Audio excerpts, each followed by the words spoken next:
Hello, my name's Bev and I'm the author of the book Please Eat, A Mother's Struggle to Free Her Teenage Son from Anorexia, which describes our family's battle with the deadly eating disorder, anorexia nervosa, which my teenage son Ben developed back in 2009 when he was just 15 years old. The next post is from the 28th of May 2011, is called 1.2 kilo weight gain since our last weighing scales session. Mixed messages at our CAMS session yesterday with the psychiatrist's assistant.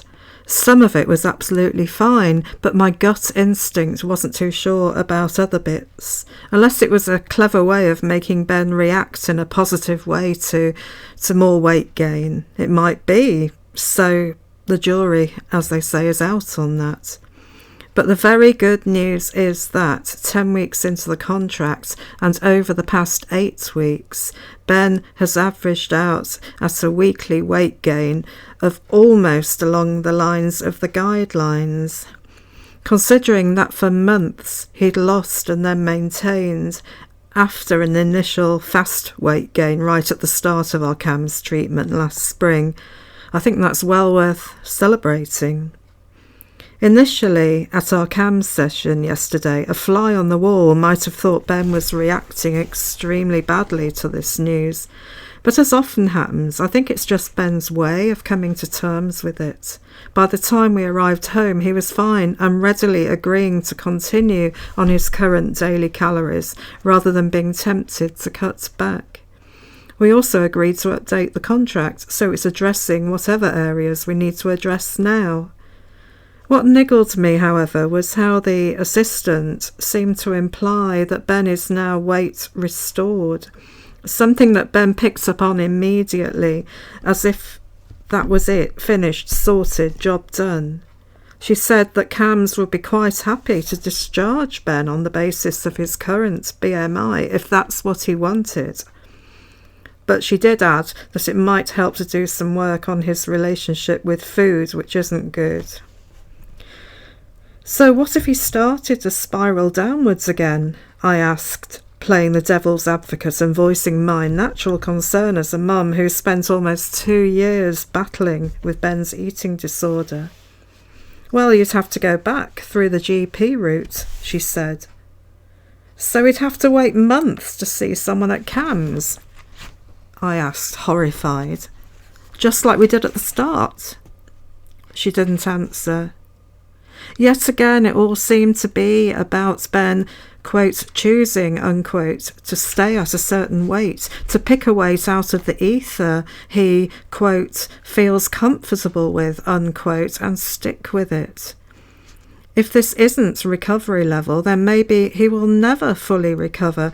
But that's what happens with some patients, she implied. It's his choice, especially at his age.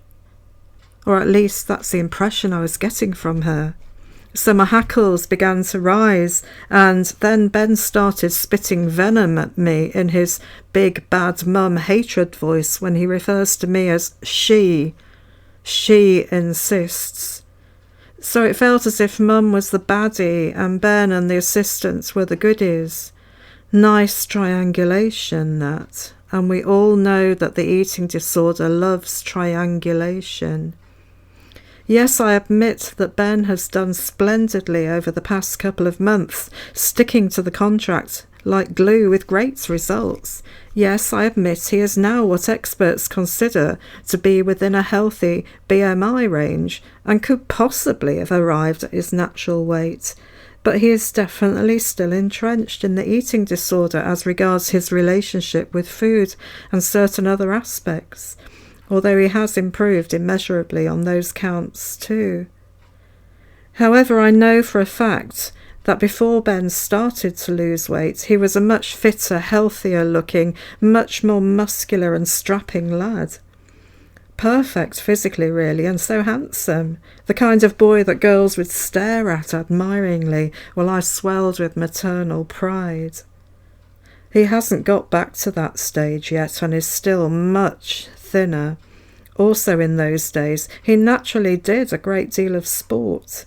If he did the same amount of sport now, I believe his weight would plummet very quickly. So as Ben's mum, my instinct says that no, Ben is not weight restored. He may not be a million miles off it, but he's not there yet. And in my opinion, the assistant shouldn't have implied Ben is, because the eating disorder latches onto that kind of thing immediately. It's the perfect ammunition for the eating disorder in the war against big bad mum and dad. However, as I said above, it may be an extremely clever way to get Ben to feel okay about his weight and be happy to hover around that level. So the jury is out on this, as they say. But I'm not happy with it. I'm happy with Ben for having done so well, but I'm not happy with the way CAMHS are handling these last few kilo and all the eating disorder-related thinking that is still entrenched in Ben's head. They shouldn't be jumping in so quickly and readily with conclusions about being weight restored, because Ben, or rather the eating disorder, latches onto that kind of thing immediately. That's the end of that post. And you might want to refer back to the other post where I talk about this subject again and about the need for blind weighing as opposed to open weighing to start with, which is something that never happened at CAMHS. And also this why it is not a good thing to let a young person choose the weight they fancy being, and then to say, well, that's okay, you've chosen to be that weight, you might as well stay that weight, that's fine, no problem, off you go, and you're discharged.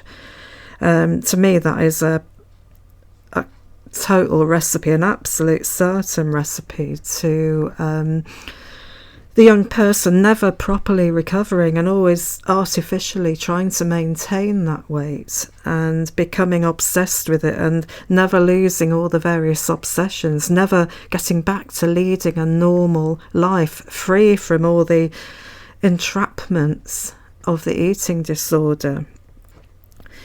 So yeah, I've talked about that before, so you can just click back through the videos and listen to what I say earlier on. But in the meantime, thank you for listening.